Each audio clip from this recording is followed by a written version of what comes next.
Rising Stars is a chance to find and celebrate brilliant, talented architects from today. Sometimes they get lost in practice. You don't hear from them until a brilliant designer, say, has done sort of 10 years work and they get to do some public building. So this is a chance to actually find them, and there's some great stories. Inclusive design is really for everyone. It's allowing everyone with different bodily shapes and sizes and diverse types of people to have bodily autonomy and independence in the built environment. One of the things I did a few years ago for my Masters was a big research project. So I spoke to several hundred disabled people, and it really struck home for me that some of the comments they were saying about having to wash in the kitchen sink because they can't get upstairs to use the bathroom, or can't put their kids to bed because they no longer be able to use the stairs. And it felt that it was so difficult for so many people's lives, and there's 1.8 million disabled people who are in need of accessible housing at the moment, and I couldn't just stand by with that knowledge without doing something and using my voice to try and campaign for better. It's about people and about democratising the construction process to make buildings accessible from the moment they're conceived of in the design stage all the way through to when they're built, and then through use as well. A lot of modern buildings, we think, especially public buildings, have a really long period after they're constructed where people have to get used to them. People have to, work them into their lives. And, community construction is fundamentally about shortening that time period so that the people that are most affected by the building are the ones that have a hand in its design.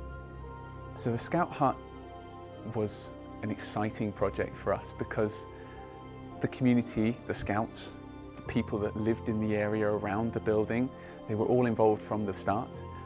It's all about generating connections between people. You meet your neighbours in a way that you may not have met them before. You generate connections between people and place. And those can be really, really powerful to embed people in their communities and in an identity that's kind of shared, understandings between people that are, I guess, foundational to how they relate to their environment. I found myself reflecting on those times in my career that really gave me the most purpose. And that very much for me came from volunteering and giving my time to the architecture profession to make it more than it is. I'm a young trustee at the Architecture Foundation, and that for me is very much championing diversity in the profession, which is incredibly important now more than ever. So I very much promote different voices on their Instagram particularly, and I actually have recently created a few different kind of campaigns. So one of them is Quickfire Fridays, where I showcase different interviews with different up-and-coming initiatives or people doing interesting things in the architecture sector which people might not necessarily know about. One of the main issues in the architecture profession is that there's such a disconnect between architecture education and architecture in practice. So I thought of this idea where it would be nice to approach, not necessarily up-and-coming initiatives, but established maybe practices, established individuals, where they just describe what is a day in the life of their career, just to give people, students especially, an idea of what they can expect when they get into practice. POMO is a bit of a sort of misnomer in that, what we're really trying to do is express our clients' personalities, their likes, their tastes, and really sort of embed their stories in the architecture and make the architecture speak about the clients and the users that use the spaces.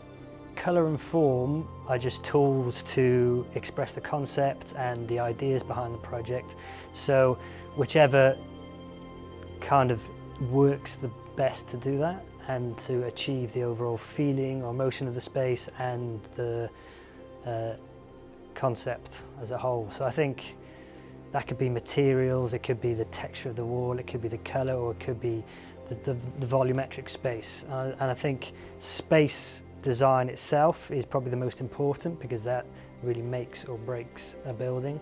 And then the layers of colour, form and material add to the spatial qualities. I really want to push our work into expressing communities and public institutions, and how that then gives you a larger pool of references and ideas to pull from, and then embed that into the architecture itself.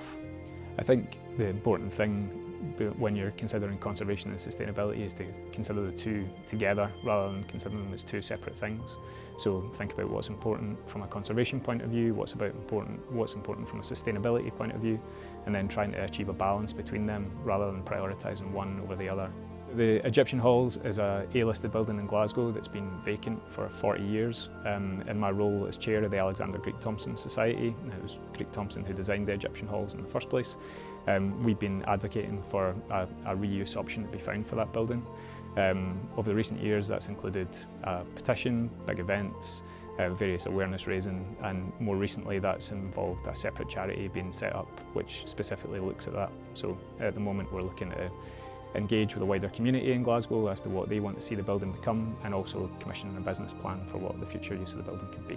One of the main things is that we're finding that we can deal with tenements that are in the ownership of social housing organisations in a particular way, but for private owners there's much bigger barriers. So one of the things that we've introduced is a kind of fixed fee service for private homeowners which assesses the condition of their tenements, makes recommendations for repair, and gives people all the kind of tools that they need to be able to take forward the maintenance and repair, and hopefully in the future retrofit of their tenements. I've been part of a research project called AA-XX100, which was at the AA school in London, and as part of that project I did 13 oral history life story recordings with women architects who were alumni from the school.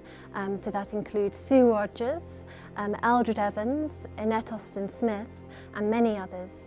And what was really important about doing those recordings was that those women's stories weren't written in architectural history. They were missing, or they were told through their partners or male counterparts. So there were a massive bit of architectural history that was being untold. And so in those recordings, we then captured those stories and those memories, and they're now kept in an archive and are part of our collective history.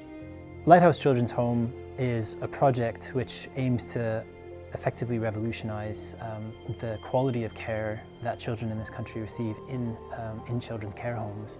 And the client is quite a visionary client and understands the importance of the built environment in providing that care for these children. And so it was my job to develop a brief with the client that helped to meet the children's needs from the very beginning, and not to make assumptions about what their needs were, but to really try to understand what it was that was going to help create the right kind of environment. In developing this first prototypical new kind of children's care home, we've learned an awful lot, and there's a lot that we'd like to take forward into other building typologies, for example elderly care homes, for which we know there's going to be increasing demand in the near future. I've been working with a team within the Architecture's Climate Action Network to campaign for regulation on whole life carbon emissions through the building regulations, but also at planning stages. So for planning policy to require whole life carbon assessments to be done for all major developments. And I think another aspect of this is also thinking about demolition. There's an absolute travesty of the amount of demolition that happens in the UK, and we need to be prioritising the reuse of existing buildings. We need to be finding the opportunities in them. So a big way that we communicate these issues is through storytelling. So we need to look to inspiration from poets, from novelists, people that really engage with people on more than just a technical level. We need to start talking about this in its wider context as well, and as a profession we need to better understand the knock-on consequences of everything that we do. And I think that when we start to communicate on this, we need to take it to the really high level and also to the really small level. How does this affect the planet in terms of the way that we're warming the planet and the heating of the planet, but also how does it affect the individual, that one person that's going to use a space, their well-being, because that's incredibly important as well. And bringing those two things together, I think, is the way that we're going to solve the problem. This year's cohort is really incredible for the immense variety of things that they're doing. So working on children's homes, teaching, educating children who are just still in school, working on co-design with people. There's just such a huge variety. We really see the talent. We've been sponsoring the Rising Stars now for a number of years, and each year we see a new class of cohorts coming through, and it's fascinating to see how they've developed and how their passion and enthusiasm is still there. It really reassures us as a business that we're in safe hands as far as the architecture of the future is concerned.